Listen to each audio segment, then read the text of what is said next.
सम्मिलित होने के लिए। आज लोक जनशक्ति पार्टी रामविलास के लिए और पार्टी के तमाम कार्यकर्ताओं के लिए, हम सब के लिए एक खुशी का दिन है, एक गर्व का दिन है और एक लंबे समय के बाद ये खुशी पार्टी में, पार्टी के कार्यकर्ताओं को मिली है। जिस तरीके से हमारे नेता स्वर्गीय रामविलास पासवान जी को पद्म भूषण से सम्मानित किया गया, ये यकीनन हम सब के लिए एक गर्व का लम्हा है। हम लोग चाहते हैं और ये हम लोग की मांग भी है केंद्र सरकार से कि पद्म भूषण एक शुरुआत है। जिस तरीके से हमारे नेता ने अपने जीवन के 52 साल समर्पित किए समाज के दलित, शोषित, वंचित, अल्पसंख्यक, गरीब वर्ग के, पिछड़ा वर्ग से आने वाले लोगों को मुख्य धारा के साथ जोड़ने के लिए, ऐसे में वो मेरे पिता हैं, सिर्फ मैं इसीलिए ही नहीं कह रहा हूं, पर ऐसे में मुझे लगता है वो पूरी तरीके से हकदार हैं कि उनको आने वाले समय में भारत रत्न हमारे नेता स्वर्गीय रामविलास पासवान जी को दिया जाए। ये मांग लोक जनशक्ति पार्टी रामविलास केंद्र सरकार से करती है और जैसा मैंने कहा कि वो पूरी तरीके से हकदार हैं इस सम्मान के लिए।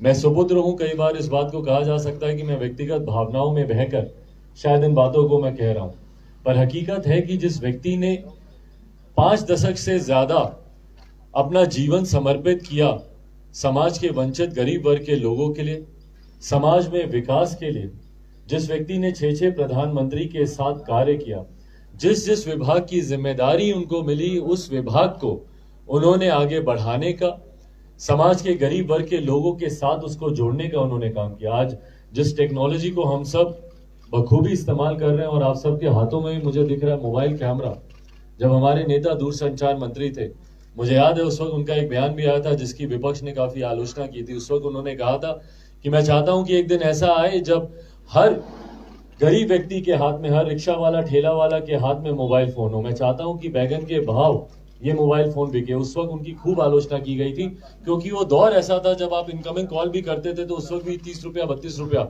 आपको देना पड़ता था। पर उसके बावजूद आज उन्होंने अपने उस सपने को हकीकत करके दिखाया। जिस विभाग में गए, रेलवे में आप आज भी जाएंगे, कितने ऐसे अधिकारी हैं, कितने ऐसे पदाधिकारी हैं जो बोलते हैं कि भैया उस वक्त हमको रेलवे में नौकरी दी गई थी। उस वक्त एक हस्ताक्षर से उन्होंने 57,000 वैकेंसीज उन्होंने क्रिएट की थी और नए भर्तियां उन्होंने की थी रेलवे में।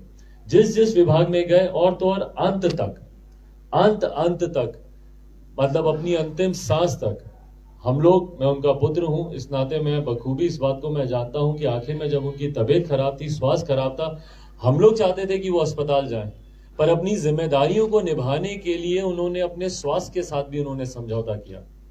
मुझे याद है जिस दिन उनकी तबीयत ज्यादा खराब लग रही थी, उस वक्त मैंने उन्हें कहा था कि हम लोग हॉस्पिटल चलते हैं, लॉकडाउन का समय था, तो उस वक्त उन्होंने कहा था कि नहीं, मेरे ऊपर अभी एक बड़ी जिम्मेदारी है राशन को घर घर तक पहुंचाने की।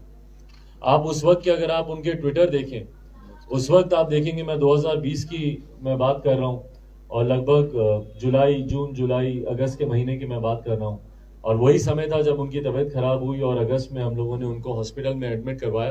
पर जून जुलाई में अगर आप देखेंगे, सड़क मार्ग के माध्यम से हो, रेल मार्ग के माध्यम से हो, हवाई जहाज के माध्यम से हो, जितने भी लक्षद्वीप जैसे जितने द्वीप हैं वहां पर पानी वाले जहाज के माध्यम से, पहाड़ी इलाकों में घोड़े के माध्यम से, जैसे संभव पड़ा उन्होंने राशन को पहुंचवाने का उन्होंने काम किया। उनके दिमाग में दिन रात सिर्फ एक बात होती थी कि भैया लॉकडाउन में जब लोगों के पास पैसे कमाने की संकट है, जब लोगों के पास आर्थिक संकट है, ऐसे में कोई कैसे कहीं जाकर राशन लेगा, तो मेरी जिम्मेदारी बनती है, व्यक्तिगत तौर पर वो इसको अपनी जिम्मेदारी मानते थे कि मेरी जिम्मेदारी बनती है कि मैं घर घर तक उस गरीब आदमी के यहाँ मैं ये राशन पहुंचवाऊं। मुझे खुशी है, मुझे गर्व होता है आज की तारीख में कि भैया ये राशन घर तक पहुंचाना लॉकडाउन के वक्त प्रधानमंत्री गरीब जन कल्याण अन्न योजना के माध्यम से जो 81 करोड़ लोगों के पास मुफ्त में जो ये राशन पहुंचा, ये सोच हमारे नेता स्वर्गीय रामविलास पासवान जी की थी। हमारे नेता उस वक्त, क्योंकि इसी विभाग की जिम्मेदारी उनके पास थी, खाद्य विभाग की जिम्मेदारी उनके पास थी, उस वक्त उनको इस बात की चिंता होती थी कि भैया जो लोग किसी भी योजना से जुड़े हुए नहीं है, फूड सिक्योरिटी एक्ट से जुड़े हुए नहीं है या कोई कार्ड धारक नहीं है, उन लोगों का क्या होगा, उन लोगों के घर पे राशन कैसे पहुंचेगा। उस वक्त उन्होंने कैबिनेट में इस प्रस्ताव को रखकर प्रधानमंत्री आदरणीय नरेंद्र मोदी जी से बातचीत कर वो इस योजना को लेकर आए, इस योजना को लेकर आए जिसमें 81 करोड़ परिवार, 81 करोड़ लोगों के घर तक मुफ्त में राशन पहुंचाने का कार्य किया जाए। पर आज जब हमारे नेता नहीं है, मुझे इस बात का दुख होता है। लॉकडाउन के वक्त इसकी घोषणा की गई थी कि भैया ये छठ तक, दिवाली तक इस योजना को बढ़ाया जाएगा, पर अब वो भी समय सीमा समाप्ति की कगार पर है। लोक जनशक्ति पार्टी, हम लोग चाहते हैं, हम लोगों ने मुख्यमंत्री जी को भी ये पत्र लिखा है और पत्र के माध्यम से हम लोगों ने उनसे आग्रह किया है कि अब, क्योंकि अभी भी हालात बहुत बेहतर नहीं हुए हैं, ऐसा नहीं है कि कोरोना समाप्त हो गया है, ऐसा नहीं है कि कोरोना में जिन लोगों ने आर्थिक संकट को झेला, आज की तारीख में परिस्थितियां बेहतर हो गई हैं या सब कुछ वापस से नॉर्मल हो गया। तो ऐसे में अभी भी कुछ और समय तक उन गरीब परिवारों को, उन लोगों को ये राहत मिलती रहे, ये सहायता मिलती रहे, ये जरूरी है। इसीलिए मुख्यमंत्री जी को पत्र के माध्यम से मैंने आग्रह किया है, लोक जनशक्ति पार्टी रामविलास की तरफ से यह आग्रह किया गया है कि ये जो योजना चल रही थी, जिसके माध्यम से 81 करोड़ लोगों को मुफ्त में राशन दिया जा रहा था, बिहार प्रदेश में भी एक बड़ी संख्या में, एक बड़ी आबादी इस योजना के लाभ से जुड़ी हुई है। मुझे याद है उस वक्त भी इस बात को लेकर विवाद भी उठा था, क्योंकि कई ऐसे लोग हैं जिसकी सूची राज्य सरकार के द्वारा नहीं दी गई थी। हमारे नेता जो कि उस वक्त इस विभाग के मंत्री थे, उन्होंने राज्य सरकार से निरंतर संवाद साध कर, विवाद भी हुआ था, लगभग 15 लाख नए नाम जुड़ने थे जो कि राज्य सरकार ने उस वक्त भी नाम नहीं दिए थे। खाद्य सुरक्षा कानून के तहत 15 लाख लोगों के नाम जोड़े जाने थे, उस वक्त भी वो नाम नहीं दिए गए थे। बाद में जब केंद्र सरकार द्वारा, हमारे मंत्री के द्वारा जब निरंतर संवाद साधा गया तो उस वक्त ये नाम दिए गए। तो एक बड़ी आबादी बिहार में है जो कि इस योजना का लाभ ले रही है और उन लाभार्थियों को ये लाभ आने वाले समय में और मिलने की जरूरत है। जैसा मैंने कहा कि परिस्थिति अभी सामान्य नहीं हुई है, अभी भी आर्थिक संकट कई लोग हैं जो झेल रहे हैं। कई प्रदेशों में कोरोना के अभी भी गाइडलाइंस की वजह से जो कार्य वो कर रहे थे, उस कार्य को सामान्य तौर पर वो लोग कर नहीं पा रहे हैं। तो इस योजना को अभी और एक्सटेंड करने की जरूरत है और यही पत्र के माध्यम से मैं अभी थोड़ी देर में अपने सोशल मीडिया प्लेटफॉर्म पे भी इस पत्र को साझा करूंगा। मुख्यमंत्री जी से हम लोगों ने आग्रह किया है, क्योंकि कई ऐसे प्रदेश हैं जिन्होंने इस योजना को आगे बढ़ाने का फैसला लिया है या वो फैसला लेने के क्रम में है या उन्होंने इस सुझाव को केंद्र सरकार के समक्ष रखा है। तो मैं चाहता हूं कि हमारी बिहार की राज्य सरकार, मुख्यमंत्री नीतीश कुमार भी जो लाभार्थी हैं, जो गरीब परिवार से आते हैं, जो इस योजना का लाभ आज की तारीख में उठा रहे हैं, इस योजना को कम से कम अगले 6 महीने तक के लिए और एक्सटेंड किया जाए, ये हम लोग की मांग है। और इस मांग को हम लोग राज्य सरकार, मुख्यमंत्री नीतीश कुमार जी के समक्ष विधिवत तौर पर इस पत्र के माध्यम से भी हम लोग रखेंगे कि वो केंद्र सरकार के साथ एक समन्वय साधें, एक संवाद साधें और उनके साथ वार्तालाप कर इस योजना को कैसे अगले 6 महीने के लिए और एक्सटेंड किया जा सके, उस पर निर्णय लें। ये रहा एक विषय। जैसा मैंने कहा कि हमारे नेता ने विभिन्न, और जब मैं उनको क्यों भारत रत्न मिलना चाहिए, उस बात को जब मैं बता रहा था तो उस वक्त मैंने जिक्र किया था कि उन्होंने किस तरीके से हमेशा गरीबों, वंचित समाज के, गरीब वर्ग के लोगों के लिए उन्होंने कार्य किया। इसी में उनकी चिंता थी कि भैया किस तरीके से हम लोग बिहार को आगे लेकर चलें। और उस वक्त हमारे नेता एकमात्र, मुझे लगता है, ऐसे व्यक्ति थे जिन्होंने हमेशा दलगत राजनीति से उठकर बिहार के प्रदेश के हित में जो सही फैसले हैं वो उन्होंने लिया, उन फैसलों का उन्होंने समर्थन किया। और उसी में से एक फैसला था शराबबंदी का भी। 2016 में मुख्यमंत्री नीतीश कुमार ये कानून लेकर आए, शराबबंदी का कानून। उस वक्त हम लोग विपक्ष में थे, विपक्ष में मतलब हम लोग एनडीए में थे। उस वक्त महागठबंधन की सरकार बिहार में थी और मुख्यमंत्री नीतीश कुमार जी लालू प्रसाद यादव जी के साथ बिहार में सरकार मिलकर ये लोग चला रहे थे। और उस वक्त 2016 में शराबबंदी कानून को ये लेकर आए और हम लोग विपक्ष में होने के बावजूद हम लोगों ने इस कानून का समर्थन किया। क्यों? क्योंकि ये जनहित में वाला ये कानून था। इससे ना सिर्फ महिलाओं को बल्कि वो परिवार जो कहीं ना कहीं नशे की वजह से जो परिवार समाप्त हो रहे थे या जहां जिन परिवार में पारिवारिक द्वेष देखने को मिल रहे थे, पारिवारिक हिंसा देखने को मिल रही थी, महिलाओं के ऊपर उत्पीड़न हो रहा था नशे की वजह से, ये कहीं ना कहीं ये कानून उसके ऊपर रोक लगाता, उसके ऊपर अंकुश लगाता। इसीलिए विपक्ष में होने के बावजूद हम लोगों ने इस कानून का समर्थन किया था। आज की भी तारीख में पूरी तरीके से हम लोग शराबबंदी के इस कानून का हम लोग समर्थन करते हैं, पर इस कानून को धरातल पर उतारने की जिम्मेदारी भी राज्य सरकार, मुख्यमंत्री नीतीश कुमार, इनके शासन प्रशासन तंत्र की ही है। पर हकीकत है कि 2016 से लेकर अभी तक 5 साल का समय बीत गया है, अभी तक भी इस कानून को पूर्णतः धरातल पर उतारा नहीं जा सका, जिसका परिणाम देखने को मिलता है कि आए दिन अवैध शराब की बरामदगी यहां पर होती है। कभी आपको एम्बुलेंस में आपको शराब पकड़ी मिलेगी, कभी आपको पुलिस की गाड़ियों में शराब की बरामदगी मिलेगी, कभी आपको स्कूल के बस्तों में आपको शराब बरामद होती हुई मिलेगी। और तो और अब ये जहरीली शराब बनाने का एक ये चलन शुरू हो गया। अब उसका उत्पादन यहां पर तस्कर कर रहे हैं या बाहर से उसको लाया जा रहा है, ये तमाम बातें जांच का विषय है। पर ये बड़ी संख्या में ये चीज जहरीली शराब बनने और मिलने लगी है हमारे प्रदेश में, जिसकी वजह से आए दिन प्रदेश में घटनाएं हो रही हैं। कल हम लोग गए थे, लोक जनशक्ति पार्टी रामविलास की तरफ से मैं खुद और हमारे साथ पार्टी के तमाम वरिष्ठ नेता विभिन्न जिलों में हम लोग गए थे। खासतौर पे 3 जिले, गोपालगंज, बेतिया और आपका मुजफ्फरपुर, तीनों जिलों में जहां पर बड़ी संख्या में लगभग 50 से ज्यादा लोगों की दुखद मृत्यु हुई है जहरीली शराब पीने से। कई ऐसे हैं जो कि अस्पताल में भर्ती हैं। एक इसका तुरंत साइड इफेक्ट, एक इसका एक फॉर्मेट सेट होता जा रहा है कि भैया आपकी आंखों की रोशनी चली जाती है और उसके बाद आपको एक बेचैनी होती है और उसके बाद आप बचते हैं नहीं बचते हैं, ये आगे भगवान के ऊपर है। पर ये एक फॉर्मेट तय होता जा रहा है। तो कितने ऐसे हैं जिनकी आंखों की रोशनी गई हुई है, उन परिवार वालों से मेरी मुलाकात हुई। जिन परिवार में दुखद निधन हुआ है, मृत्यु हुई है, उन परिवार वालों से मेरी मुलाकात हुई। पर दुख इस बात का है कि जवाबदेही अभी तक तय नहीं हो पा रही है कि भैया क्या कारण है कि ये जहरीली शराब की वजह से लोगों की मौत हो रही है। और ये भाई वो खबरें हैं जो सुर्खियां बनती हैं। क्यों? क्योंकि बड़ी संख्या में यहां पर निधन हुआ है। पर रोज बिहार के किसी ना किसी गांव में ऐसी मृत्यु हो रही है जो सुर्खियां नहीं बनती, खबरें नहीं बनती। क्यों?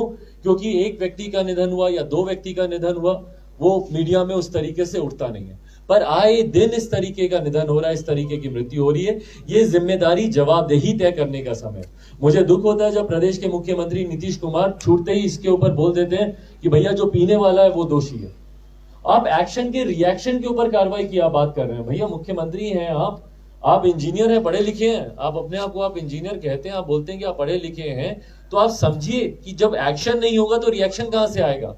तो आपको एक्शन की जड़ पर जाने की जरूरत है, रिएक्शन के ऊपर कार्रवाई करने की जरूरत नहीं है। आप रिएक्शन पे कार्रवाई कर रहे हैं। भैया अगर वो शराब मिलती ही नहीं तो दोषी पीता कैसे, या वो व्यक्ति पीता ही कैसे। आप जिसको दोषी बोल रहे हैं कि भैया दोष पीने वाले का है, वो पी इसीलिए रहा है क्योंकि शराब मिल रही है, जबकि आपका कानून कहता है कि शराब नहीं मिलनी चाहिए। तो शराब मिल कैसे रही है, आप इसका जवाब दीजिए ना। उसका जवाब देंगे नहीं। क्यों? क्योंकि इसमें उनके अधिकारी साथ में इसके सम्मिलित है। और मुख्यमंत्री नीतीश कुमार जी अपने 2-4 अधिकारियों के माध्यम से ही सरकार चलाने के लिए जाने जाते हैं। जनता से संवाद करना या जनता से जुड़ना तो उनकी कार्यशैली में कभी रहा नहीं। आज तक हम लोगों ने कभी नहीं देखा, या अगर आप लोगों ने देखा हो तो मेरी जानकारी को आप लोग दुरुस्त कीजिएगा। आखिरी बार किसी पीड़ित परिवार से मुख्यमंत्री नीतीश कुमार जी कब मिले थे? और मैं किसी भी पीड़ित परिवार की मैं बात कर रहा हूं, भले किसी अपराधी ने उसकी गोली मारकर हत्या कर दी हो, अपहरण की वजह से उसकी हत्या हो गई हो, लूटमार में उसकी जान चली गई हो, या कोई वैसे ही प्रताड़ित हुआ हो, कहीं पुलिस प्रशासन में किसी के ऊपर कोई दुष्कर्म किया गया हो उस वजह से हो, या किसी महिला के ऊपर कोई दुष्कर्म किया हो। अभी जहानाबाद में एक घटना घटी, महिला के साथ गैंगरेप किया गया। रोसड़ा में एक घटना घटी, पुलिस की कैद में एक दलित युवक के ऊपर जिस तरीके से अत्याचार किया गया। तो कोई एक जगह दिखा दीजिए ना जहां पे मुख्यमंत्री नीतीश कुमार गए हो। यहां पर इतनी बड़ी घटना घट जाती है, 50 से ज्यादा लोग जहरीली शराब पीने से मारे जाते हैं। बताइए मुझे कहां पर गए मुख्यमंत्री नीतीश कुमार। और जब तक आप घटना स्तर पर आप जाएंगे नहीं, जब तक आप उस पीड़ित परिवार से आप मिलेंगे नहीं, भैया आपको जानकारी कैसे मिलेगी कि क्या सही चल रहा है क्या गलत चल रहा है। आप सोचें कि आप अपने हवा महल में बैठकर आपको सारी जानकारी मिल जाएगी, ऐसा होता नहीं है मुख्यमंत्री नीतीश कुमार जी।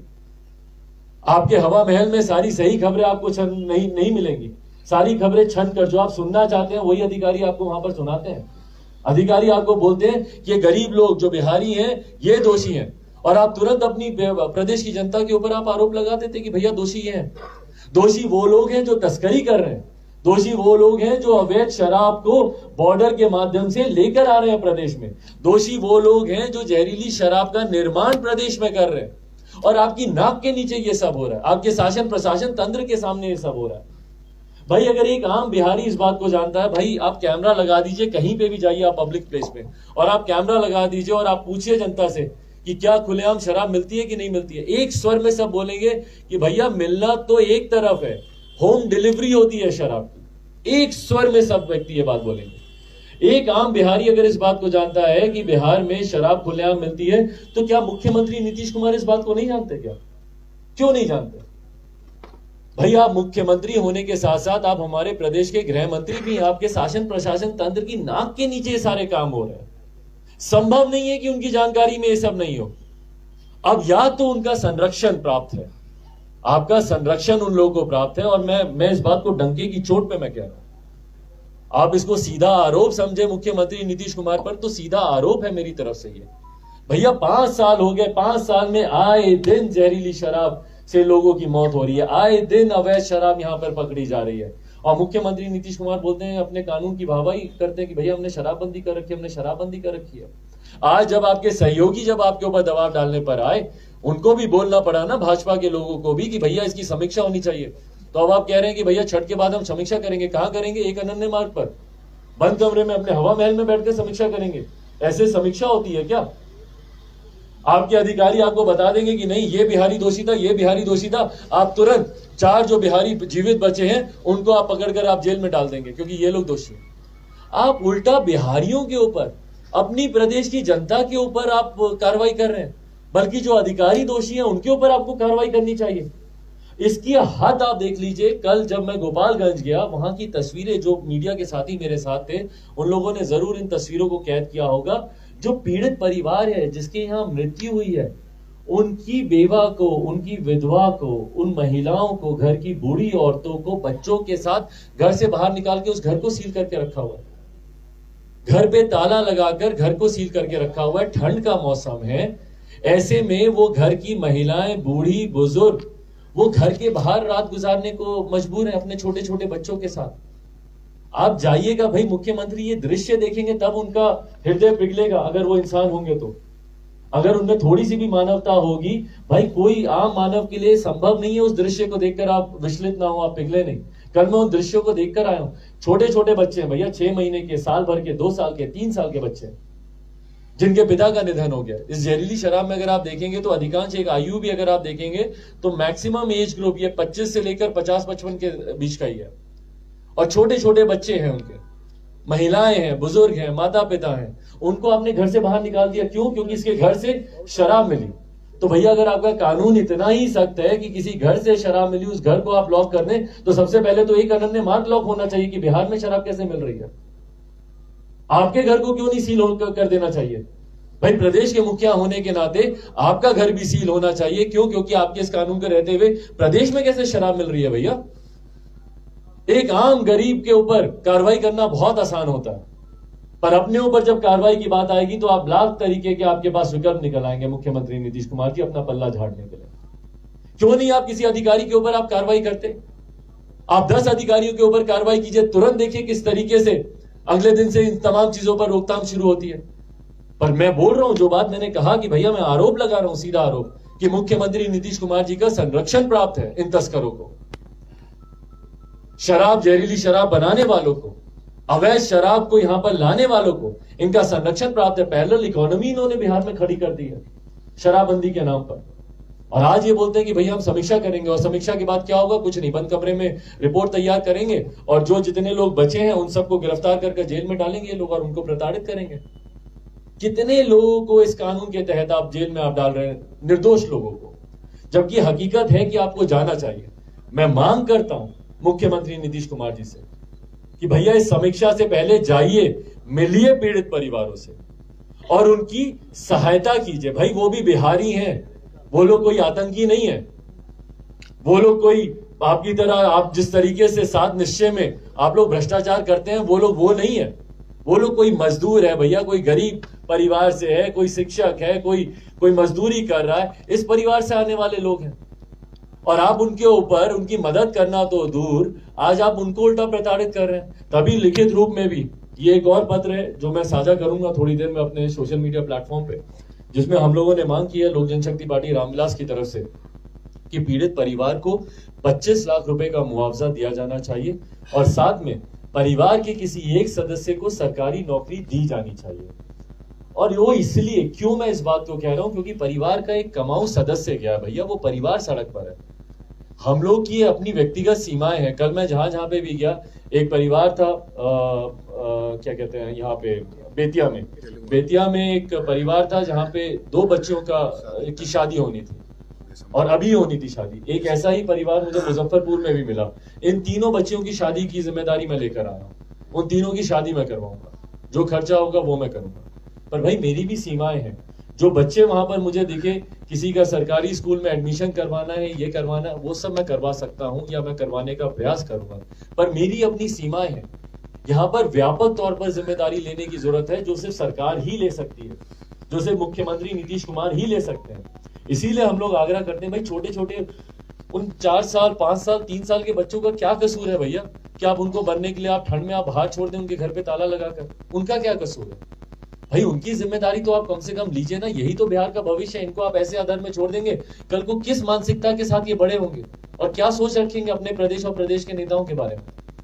तो इसीलिए हम लोग आग्रह करते हैं कि परिवार के किसी एक सदस्य को सरकारी नौकरी दी जानी चाहिए और साथ ही में 25 लाख रुपए का मुआवजा दे, ताकि जो तुरंत जो एक आर्थिक संकट के दौर से परिवार गुजर रहा है उसकी थोड़ी सी मदद हो सके। और साथ ही में ये मैं मांग करूंगा कि मुख्यमंत्री नीतीश कुमार अब कम से कम अपने हवा महल से निकलना शुरू करें, बाहर जाएं, पीड़ितों से मिलें, जाएं जहानाबाद जाएं समस्तीपुर जाएं बेतिया जाएं, मुजफ्फरपुर जाएं, जहां पर घटनाएं घट रही हैं जाएं। भाई पटना में ही इतनी बड़ी घटनाएं घट जाती हैं। एक जो इंडिगो में जो एक साथी हमारे काम कर रहे थे, क्या हुआ उनका? भाई उस वक्त इतना शोर हल्ला हुआ, मीडिया में हुआ, उसके बाद कोई चर्चा नहीं, कोई कुछ नहीं।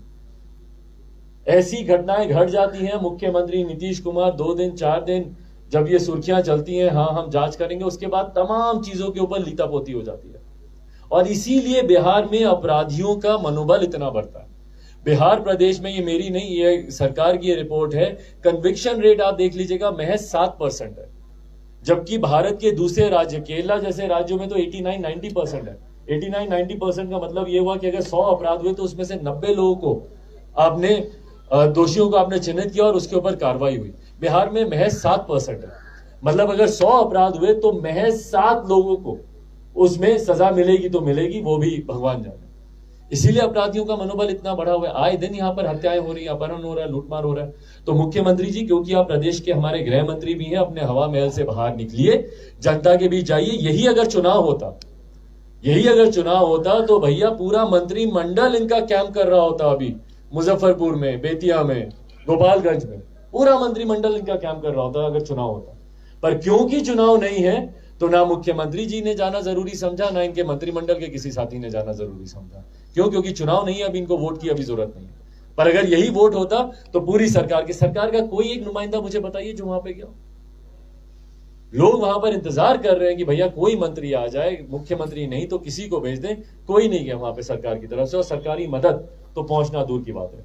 इसीलिए अंत में यह आग्रह करूंगा कि मुख्यमंत्री नीतीश कुमार जी, जब तक आप प्रदेश के मुख्यमंत्री हैं, जनता बहुत लंबे समय तक आपको मुख्यमंत्री रहने नहीं देगी, पर जब तक भी आप मुख्यमंत्री हैं तब तक जनता के बीच जाइए।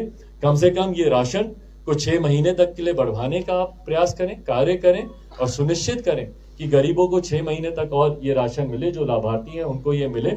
और साथ ही में जहरीली शराब से जिन जिन परिवारों में मृत्यु हुई है उसमें 25 लाख रुपए का मुआवजा, एक सरकारी नौकरी दें और जाकर पीड़ित परिवारों से मिलना शुरू करें। तभी अपराधियों में भी भय आएगा, अपराध में भी तभी आप अंकुश लगा पाएंगे जब आप खुद जमीन पर दिखेंगे अपने हवा महल से बाहर। अब इसके अलावा आप लोग के कोई सवाल हो तो? शराबबंदी कानून पर क्या पुनर्विचार? भाई पुनर्विचार की मैं बात नहीं करूंगा, समीक्षा जरूर मैं बात करूंगा। पुनर्विचार का तात्पर्य अगर ये हो कि भैया ये कानून होना चाहिए नहीं होना चाहिए, लोक जनशक्ति पार्टी रामविलास पूरी तरीके से इस कानून का समर्थन करती है कि शराबबंदी कानून होना चाहिए। और खास तौर पर बिहार जैसे प्रदेश में जहां पर लिटरेसी रेट बहुत ज्यादा कम है, यहाँ पर जागरूकता नहीं है, लोग अच्छे भले बुरे की परख नहीं कर पाते हैं कि भैया नशे से क्या लाभ है, क्या नुकसान आपको हो रहा है, परिवार कैसे इससे बिखरता है, या यंग पीढ़ी जो नई जनरेशन है वो इसके दुष्प्रभाव या इसके झांसे में आकर किस तरीके से अपने भविष्य को बर्बाद कर सकती है।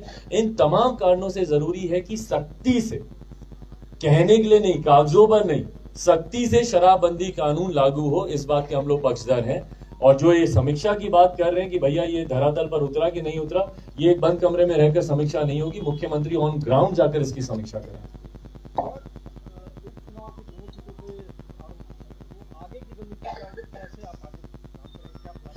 भाई देखिए, जब तक बिहार में अगले चुनाव की घोषणा नहीं होती, और मैं अगले चुनाव शब्द का इस्तेमाल इसलिए कर रहा हूं क्योंकि मैं ये भी मान के चलता हूं कि संभावना है कि बिहार में मध्यावधि चुनाव होंगे।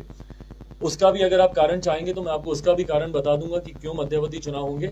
बट बहरहाल अगर बिहार में मध्यावधि चुनाव होते हैं या अगर सही समय पर भी चुनाव होते हैं, उसमें जब तक चुनाव की घोषणा नहीं होती तब तक लोक जनशक्ति पार्टी अकेले जिस तरीके से हम लोग अपने संगठन के विस्तार में अपने संगठन को मजबूत करने के कार्य पे लगे हुए हैं, इसी तरीके से हम लोग कार्यों पे हम लोग लगे रहेंगे। अभी तमाम हमारे प्रकोष्ठों के अध्यक्षों का दौरा विभिन्न जिलों में लगेगा, तमाम पार्टी के वरिष्ठ नेता हैं उनके कार्यक्रम विभिन्न जिलों में लगेंगे, सिर्फ और सिर्फ संगठन को मद्देनजर रखते हुए। मेरी अभी कुछ यात्राएं बाकी हैं, आशीर्वाद यात्रा के कुछ जिले छूटे हुए, उसको पूरा करने के बाद हम लोग पद यात्रा पर हम लोग निकलेंगे। उसके बाद रात्रि प्रवास का कार्यक्रम हम लोगों ने शुरू किया है। बिहार के लगभग 250-300 गांव हम लोग ऐसे चिन्हित करेंगे जहां पर जाकर रात्रि प्रवास हम लोग का वहीं पर होगा, वहीं पर हम लोग रुकेंगे, वहीं पर रहना, खाना, सोना, उठना, वहीं पे ग्रामीणों से बातचीत करना, ताकि सही में समझ में आए कि भैया ग्रामीण, देखिए बिहार गांव में बसता है, तो जब तक आप गांव में नहीं जाएंगे आपको समस्या नहीं समझ में आएगी। मुख्यमंत्री नीतीश कुमार बोलते हैं भैया हमने नली गली बना दी, नल जल बना दिया। जब आप गांव में जाते हैं तब आपको पता चलता है कि नली गली के नाम पर कितना बड़ा छल हुआ है आपके साथ, नल जल योजना के नाम पर कितना बड़ा घोटाला हुआ है, ये गांव में जाकर समझ में आता है। तो खैर हम लोग का कार्यक्रम में उसके बाद ये भी है कि रात्रि प्रवास हम लोग विभिन्न गांव में करेंगे। तो जब तक चुनाव की घोषणा नहीं होती, हाँ इस बात को जरूर मैं स्पष्ट कर दूं कि अगला जो भी चुनाव होगा, लोक जनशक्ति पार्टी रामविलास उसको गठबंधन के तहत उस चुनाव को लड़ेगी। पिछले जो 2 उपचुनाव हुए 2020 की ही तर्ज पर हम लोगों ने वो दोनों उपचुनाव अकेले लड़े। मुझे खुशी है और मैं धन्यवाद दूंगा कुशेश्वर स्थान की जनता का, तारापुर की जनता का, कि महज 10 दिन पुरानी पार्टी जिसका सिंबल नया, जिसका नाम नया, उसको आपने तीसरे नंबर की शक्ति के तौर पर आपने उसको मान्यता दी। एक राष्ट्रीय पार्टी से ज्यादा मत लोक जनशक्ति पार्टी रामविलास को मिले, उसके लिए मैं धन्यवाद दूंगा कुशेश्वर स्थान और तारापुर की जनता का। पर हाँ, अगले जो भी चुनाव होंगे वो गठबंधन के तहत लोक जनशक्ति पार्टी रामविलास लड़ेगी। अब वो गठबंधन का स्वरूप क्या होगा, नहीं होगा, ये समय आने पर ही, और ये एक जनरल प्रैक्टिस भी रही है, इससे पहले कि आप लोग ये सवाल पूछे कि किसके साथ मैं जाऊंगा, ये एक जनरल प्रैक्टिस रहती है कि चुनाव से ठीक पहले ही अलायंसेस अनाउंस किए जाते हैं। चिराग जी, एक सवाल है, सवाल ये है कि एक खबर आई कि मणिपुर में आपकी पार्टी के एकमात्र विधायक थे, वो बीजेपी में चले गए या फिर बीजेपी उनको अपने पाले में ले आई। एक तो इसको नुकसान मानते हैं कि नहीं मानते हैं, दूसरा कि बीजेपी की तरफ से किया गया नुकसान मानते हैं कि नहीं मानते हैं? देखिए, जिस विधायक का आप जिक्र कर रहे हैं वो लंबे समय से पार्टी के साथ भी निष्क्रिय वो रहे थे, और चुनाव का समय है, चुनाव के समय इस तरीके की अदला बदली आम रहती है। ये सिर्फ हम लोग के दल में ही नहीं, ये हर दल में ये रहती है। तो जहां एक उधर गया है, 3 और बाकी हैं जो कि विभिन्न दलों से मणिपुर में ही हम लोग की पार्टी ज्वाइन करने वाले हैं, उसकी घोषणा भी जल्द की जाएगी।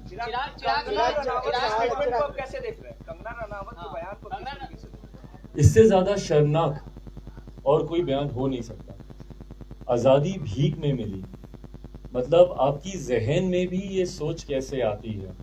आप कहीं ना कहीं हर उस स्वतंत्रता सेनानी का आप अपमान कर रहे हैं, हर उस स्वतंत्रता के आंदोलन में अपना बलिदान, अपने परिवार का बलिदान देने वालों का आप अनादर कर रहे हैं, तमाम उन महापुरुषों का आप अनादर कर रहे हैं, और तमाम उन भारतीयों का अनादर कर रहे हैं जिन्होंने आजादी को एक सपने के तौर पर देखा था, और उसको हासिल करने के लिए उन्होंने अपना जी जान लगा दिया।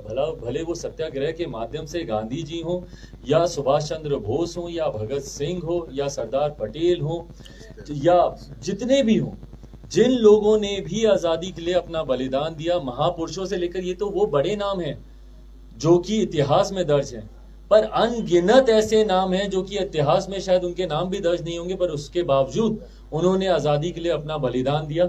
उस पर ये कहना कि भैया आजादी आपको भीख में मिली है और 2014 के बाद ही सही आजादी मिली, मुझे तो पहले ये परिप्रेक्ष्य ही नहीं समझ में आया कि भैया 2014 के बाद सही आजादी मिलने का आपका तात्पर्य क्या है। बट बहरहाल मैं अपनी पार्टी की तरफ से इस बयान की निंदा करता हूं और मैं चाहता हूं कि इस बयान को गंभीरता से लेकर इस पे कार्रवाई। भाई देखिए, बोलने की आजादी का मतलब कतई ये नहीं है कि आप देश विरोधी ताकतों की आप आवाज बन जाएं। एक बड़ा तबका है समाज में ऐसा जो कि देश विरोधी ताकतों को बल देना चाहता है, और मैंने मैंने पार्लियामेंट में भी जब जेएनयू प्रकरण के ऊपर एक बहस हो रही थी, उस वक्त मैंने सदन में भी खड़े होकर मैंने इस बात को मैंने प्रमुखता से कहा था कि हाँ, बोलने की आजादी है, फ्रीडम ऑफ स्पीच है आपके पास, पर बोलने की आजादी का कतई ये मतलब नहीं है कि आप देश विरोधी ताकतों की आप आवाज बनने लग जाएं, आप ऐसे लोगों को अपमानित करने लग जाएं जिन्होंने अपना पूरा जीवन उन्होंने समर्पित कर दिया देश के लिए। और जिस तरीके से कंगना का ये बयान आया है, मैं उसकी पूरी तरीके से निंदा करता हूं और मैं चाहता हूं कि केंद्रीय नेतृत्व, सरकार में बैठे हुए लोग इसको गंभीरता से लें और इसके ऊपर कार्रवाई होनी चाहिए। देखिए, वापसी होनी चाहिए, नहीं होनी चाहिए, ये केंद्र सरकार के ऊपर निर्भर करता है। ये फैसला उनको देने का केंद्र सरकार का था, वापस लेना है नहीं लेना है ये फैसला भी केंद्र सरकार का होगा। उसके क्या मापदंड है, नहीं मापदंड है, मैं उसका विशेषज्ञ नहीं हूं, मैं उसका जानकार नहीं हूं कि क्या मापदंड होते हैं, किस आधार पर वापस लिया जा सकता है, पर मैं इतना जरूर जानता हूं कि ये जो बयान है, ये बयान सरासर गलत है। और एक ऐसे व्यक्ति से ये बयान आना जिसको कि महज 2 दिन पहले राष्ट्र के सर्वोच्च सम्मानों में से एक 4th हाईएस्ट सिविलियन अवार्ड है ये हमारे देश का, आपके भारत रत्न के बाद, आपके पद्म विभूषण के बाद, पद्म भूषण के बाद 4th हाईएस्ट सिविलियन अवार्ड है ये, पद्मश्री आपको दिया जाता है। उसके मिलने के महज दूसरे दिन आपकी तरफ से इस तरीके का बयान आता है जो कहीं ना कहीं देशभक्तों की और आजादी के दीवानों की, जिन्होंने अपनी जान दी, उनकी भावनाओं को ठेस पहुंचाते हैं, ये गलत है। सलमान खुर्शीद ने अपने किताब में हिंदुत्व को बोको हरम से तुलना किया है, इस पर भाई देखिए, मैं ना ये हिंदुत्व की बहस में जाऊंगा, ना मैं इस तरीके की मैं किसी बहस में नहीं जाऊंगा, और इस बहस में किसी को जाना भी नहीं चाहिए। मैं आप तमाम मीडिया के साथियों से भी आग्रह करूंगा, ये कहीं ना दाने फेंके जाते हैं हम लोग अपने जाल में फंसाने के। जैसे मेरे सामने बार बार दाने फेंके जाते हैं कि भैया आप भाजपा के ऊपर कमेंट क्यों नहीं करते। मैं क्यों भाजपा पे कमेंट करूं भैया? मुख्यमंत्री नीतीश कुमार यहाँ पे आज सरकार चला रहे हैं, ये नैरेटिव को भटकाने की बात होती है और ये निरंतरता में किया जाता है। भैया ये साध्वी प्रज्ञा आज ही इस तरीके का बयान देंगी, उनको अजान से अभी उनको दिक्कत होने लगती है भैया जब चुनाव सर पर होते हैं। मेरी समझ के परे ये तमाम बातें, ये इस तरीके के बयान सिर्फ उस वक्त क्यों आते हैं जब चुनाव सर पर होते हैं। आज उत्तर प्रदेश में चुनाव है तो इस तरीके की बातें सामने आने लगती हैं, जबकि मेरा मानना यह है, मैं 21वीं सदी का पढ़ा लिखा लड़का हूं भैया, ना हिंदुत्व से, ना जात पात से, ना धर्म मजहब से, हम लोग का ध्यान केंद्रित सिर्फ और सिर्फ विकास के कार्यों पर होना चाहिए। और ये भटकाने के लिए ये नैरेटिव फेंके जाते हैं, तो इसमें ना मैं उलझने वाला हूं, ना मैं चाहूंगा कि कोई और इसमें उलझे। अगले साल 5 राज्यों में चुनाव होने हैं। भाई ये उन्हीं नैरेटिव्स में से है, ये उन्हीं नैरेटिव्स में से है। और जो आज की तारीख में कई जिन्ना के समर्थक मुझे एकदम से देखने को मिल गए, और मुझे तो ये तक भी पता चला कि भैया जेडीयू की ऑफिशियल लाइन भी यही है। हाँ, उनके एमएलसी के माध्यम से ही मुझे पता चला कि ये उनकी ही लाइन नहीं, कि जेडीयू की ऑफिशियल लाइन ये है कि भैया वो मान रहे हैं कि जिन्ना ने देश के लिए बहुत बढ़िया काम किया, ये किया। जैसा मैंने कहा कि बिना इन चीजों में भटके हुए, बिना जिन्ना में गए हुए, बिना हिंदुत्व में गए हुए, भैया हम लोग के मुद्दे खत्म हो गए हैं क्या? हर किसी को रोजगार मिल गया, 19 लाख रोजगार आ गया क्या? कि आज हम लोग जिन्ना पे बात करें, आज हम लोग हिंदुत्व पे बात करें? जो अभ्यर्थी हैं उनकी भर्ती हो गई क्या? जो छात्र सड़क पर घूम रहे हैं उनकी समस्या हल हो गई क्या? जिन शिक्षकों पे लाठी चल रही है उनकी समस्या हल हो गई क्या? कि आज हम लोग जिन्ना और हिंदुत्व पे हम लोग चर्चा कर रहे हैं? यही नैरेटिव है भैया जो बार बार हम लोग को भटकाने के लिए इस्तेमाल किया जाता है। मुख्यमंत्री नीतीश कुमार इन्हीं भाषणों से चुनाव लड़ते हैं, उनके भाषणों में कभी रोजगार, स्वास्थ्य, शिक्षा, किसान, ये मुद्दे आपको सुनाई नहीं देंगे। आज जो किसान हमारे इतने समय से सड़क पर बैठे हुए, उनका समस्या हल हो गई कि आज हम लोग हिंदुत्व जिन्ना पे बात करें। तो नैरेटिव से भटकने मैं नहीं भटकूंगा, कम से कम मैं इतना जरूर कह रहा हूं। अगले साल 5 राज्यों में चुनाव, और आपकी पार्टी किन किन राज्यों में चुनाव लड़ रही है? भाई हम लोग उत्तर प्रदेश और पंजाब, इन 2 राज्यों से हमारी राज्य इकाई की तरफ से लिखित तौर पर केंद्रीय संसदीय बोर्ड के पास ये प्रस्ताव आया है कि ये दोनों राज्य, क्योंकि ये स्वतंत्रता पूरी तरीके से लोक जनशक्ति पार्टी रामविलास की राज्य इकाई के पास है कि जिन जिन राज्यों में वो लोग चुनाव लड़ना चाहते हैं, तो इन दोनों राज्यों ने सहमति दिखाई है कि वहां पर ये चुनाव लड़ना चाहते हैं। तो उत्तर प्रदेश में और पंजाब में ये 2 राज्य ऐसे हैं जहां पे लोक जनशक्ति पार्टी चुनाव लड़ेगी। बाकी के राज्यों के बारे में भी जल्द फैसला। आप बस 1 सेकंड का समय और देते, मैं आपके इस पूरक प्रश्न पर आ ही रहा था, इसका जवाब आपके पूछने से पहले ही मैं दे रहा था। गठबंधन में चुनाव होगा कि नहीं होगा, इसके ऊपर अभी चर्चा चल रही है, खासतौर पर उत्तर प्रदेश में। कई ऐसे क्षेत्रीय राजनीतिक दल हैं जिनके साथ बातचीत चल रही है। संभवतः अगर वो हमारी शर्तों पर, अगर वो गठबंधन होता है, और हमारी शर्तों पर मैं पुनः दोहराऊंगा, 2020 में भी गठबंधन इसीलिए टूटा क्योंकि बिहार फर्स्ट, बिहारी फर्स्ट को कहीं पर मान्यता नहीं दी जा रही थी। तो अगर मेरे इश्यूज, मेरे एजेंडे, मेरे मुद्दों को ही अगर सम्मान नहीं दिया जाएगा, तो मेरा आपसे गठबंधन सिर्फ सीटों के तालमेल के लिए करना कोई मायने नहीं रखता। तो अगर हमारे एजेंडेस को अगर वहां पे प्राथमिकता दी जाती है तो ये गठबंधन होगा। नहीं तो लोक जनशक्ति पार्टी, खासतौर पर उत्तर प्रदेश की मैं बात करूंगा, 403 सीटों पर भी अकेले चुनाव लड़ने के लिए पूरी तरीके से हम लोग तैयार हैं। सच भाई फिलहाल क्षेत्रीय जिनसे मेरी बातचीत चल रही है, मैं उन्हीं के बारे में आपके सामने अभी जवाब रख सकता हूँ। राष्ट्रीय पार्टी के साथ अभी कहीं पे कोई चर्चा ऐसी चल नहीं रही है, तो इसलिए उसके बारे में कहना जरूरी है। उत्तर प्रदेश चुनाव में आपका एजेंडा क्या होगा? देखिए वहां पर भी बिहार फर्स्ट, बिहारी फर्स्ट की तर्ज पर ही, क्योंकि बिहार और उत्तर प्रदेश के ही लोग हैं जिनका सबसे ज्यादा पलायन होता है। और पिछले 5 साल में जिस तरीके से भारतीय जनता पार्टी की सरकार वहां पर रही, उसके बावजूद अभी भी कई ऐसे कार्य हैं जो कि वहां पर धरातल पर उस क्षेत्र के, उस प्रदेश के विकास के लिए होने बाकी हैं। उसी को हम लोग अपने मैनिफेस्टो में, जो उत्तर प्रदेश के लिए हम लोग विजन डॉक्यूमेंट तैयार कर रहे हैं, उसी को हम लोग अंकित वहां पर कर रहे हैं। जो जो बिंदु बाकी हैं वहां पर विकास के क्षेत्र से जुड़े हुए, उनको हम लोग अंकित कर रहे हैं, भले वो शिक्षा के क्षेत्र में हो, रोजगार के क्षेत्र में हो, या स्वास्थ्य के क्षेत्र में हो, या किसानों से जुड़े हुए हो। तो इन तमाम बातों को हम लोग अंकित कर रहे हैं और यही एजेंडा होगा हम लोग का चुनाव में करने। उत्तर प्रदेश चुनाव में क्या आपका उनके साथ गठबंधन की कोई बात है? देखिए फिलहाल ऐसी कोई चर्चा नहीं चल रही है। आपने कहा कि शराब तस्करों को 20 माह का संरक्षण प्राप्त होगा, वो समीक्षा बैठक करने वाली है, स्वाभाविक सी बात है कि समीक्षा बैठक हवा ही होगा। बिल्कुल। क्या विपक्षी पार्टियों के साथ नीतीश कुमार को बैठना चाहिए? कौन सा मंत्री बिहार में कैसे लागू हो, इस पर क्या विमर्श करना? भाई नीतीश कुमार जी पहले अपनी ही पार्टी के नेताओं के साथ बैठ जाएं तो बहुत बड़ी उनकी उपलब्धि होगी। अधिकारियों के चंगुल से तो बाहर निकले मुख्यमंत्री नीतीश कुमार जी। वो अपनी पार्टी के नेताओं के साथ नहीं बैठते, अपने गठबंधन के नेताओं के साथ नहीं बैठते, तो विपक्ष के साथ तो क्या ही बैठेंगे भगवान जाने। विपक्ष के साथ अगर वो बैठते हैं और अगर हम लोग को बुलाया जाता है तो तमाम तरीके के सुझाव हम लोग की तरफ से भी दिए जाएंगे कि भैया आप ही के बनाए हुए इस कानून को और ज्यादा मजबूत कैसे किया जा सके। भाई सकारात्मक विपक्ष की भूमिका हम लोग निभाने के लिए तैयार हैं, पर कम से कम पहल भी तो हो मुख्यमंत्री नीतीश कुमार जी के द्वारा। आप भैया बंद कमरे में 4 अधिकारियों से ही मंत्रणा करके सरकार चलाते रहेंगे, तो ऐसे में ना विपक्ष की बात आप सुनेंगे, ना अपने गठबंधन के साथियों की बात आप सुनेंगे।